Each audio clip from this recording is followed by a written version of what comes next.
Legenda merupakan sebuah genre dari cerita rakyat yang terdiri atas narasi yang menampilkan perbuatan-perbuatan manusia yang diyakini atau dipercayai oleh si pencerita dan pendengarnya sebagai suatu kisah nyata yang pernah terjadi.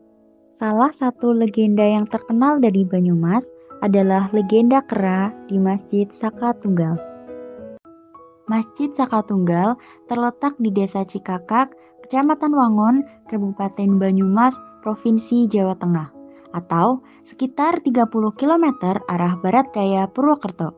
Masjid ini merupakan salah satu masjid peninggalan dari Wali Songo.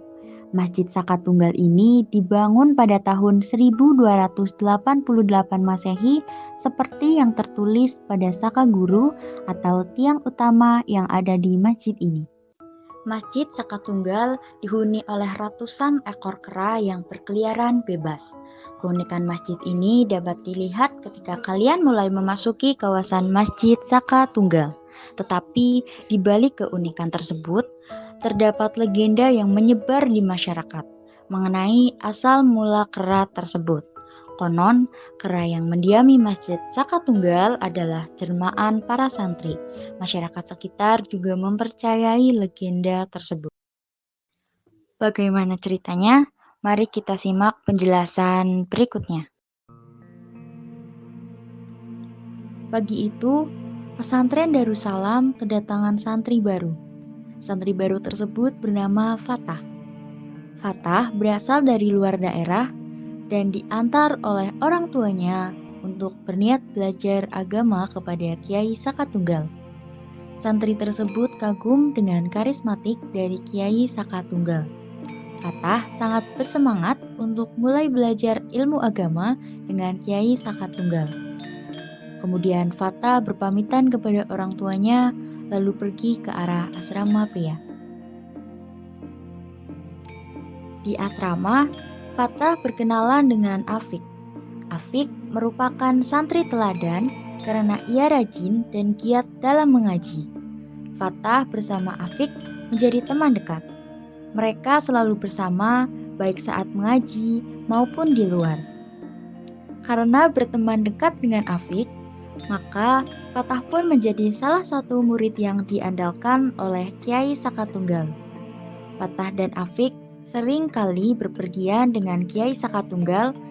Kemanapun Afik pergi, pasti di situ ada Fatah. Di sore hari yang cerah, Fatah duduk di pondok.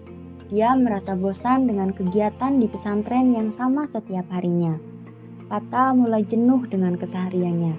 Sementara Afik sedang menemani Kiai Saka Tunggal untuk berkunjung ke rumah kerabatnya sehingga Fatah sendirian di pondok. Tiba-tiba Andi datang. Andi merupakan santri yang kurang patuh terhadap peraturan di pondok. Fatah bertanya kepada Andi, dia mau pergi kemana? Lalu Andi bilang dia akan pergi ke gubuk pinggir kali. Andi juga mengajak Fatah untuk ikut dengannya. Kemudian Fatah memutuskan untuk mengikuti Andi agar dirinya tidak bosan. Lalu setelah sampai di sana, Fatah bertemu dengan teman-teman Andi. Mereka mengobrol banyak termasuk mengenai keburukan teman-teman lainnya. Tidak terasa hari sudah menjelang maghrib. Fatah mengajak teman-teman barunya untuk kembali ke asrama dan bersiap sholat maghrib. Teman-teman barunya menolak ajakan Fatah dan mengajak Fatah untuk tetap di gubuk dan bermain bersama sampai malam hari. Setelah hari itu, Fatah mengikuti jejak nakal Andi dan teman-temannya. Fatah menjadi sering bolos kegiatan pondok, bukannya mengaji, malah meninggalkan sholat dan kegiatan pondok untuk bermain bersama Andi dan teman-teman barunya. Hal itu menyebabkan Afik menjadi curiga dengan gelagat Fatah. Suatu malam, Afik melihat Fatah pergi di luar jam malam pondok. Lalu Afik mengikuti Fatah sampai ke suatu gubuk di tepian sungai. Di sana Afik terkaget-kaget melihat banyak anak pesantren yang melanggar jam malam. Mereka sedang asyik bercanda walaupun telah melanggar aturan pondok pesantren. Selanjutnya, Afik menegur anak-anak tersebut lalu melaporkan kepada Kiai Sakatunggal. Kiai Sakatunggal memanggil anak-anak tersebut lalu mereka disidang. Mereka dihukum untuk membersihkan tepian sungai selama 1 minggu. Mereka juga ditambahkan tugas untuk menghafal kitab.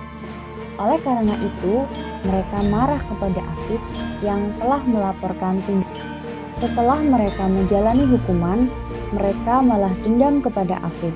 Mereka berniat mengerjai Afik dengan cara datang ke orang pintar untuk meminta ramuan agar Afik menderita gatal. Waktu makan, mereka menuangkan ramuan tersebut ke minuman Afik. Setelah itu, Afik menderita gatal-gatal. Keesokannya, pada hari Jumat, Fatah dan teman-temannya kembali ke tepian sungai tersebut. Mereka bercanda gurau dengan suara yang keras.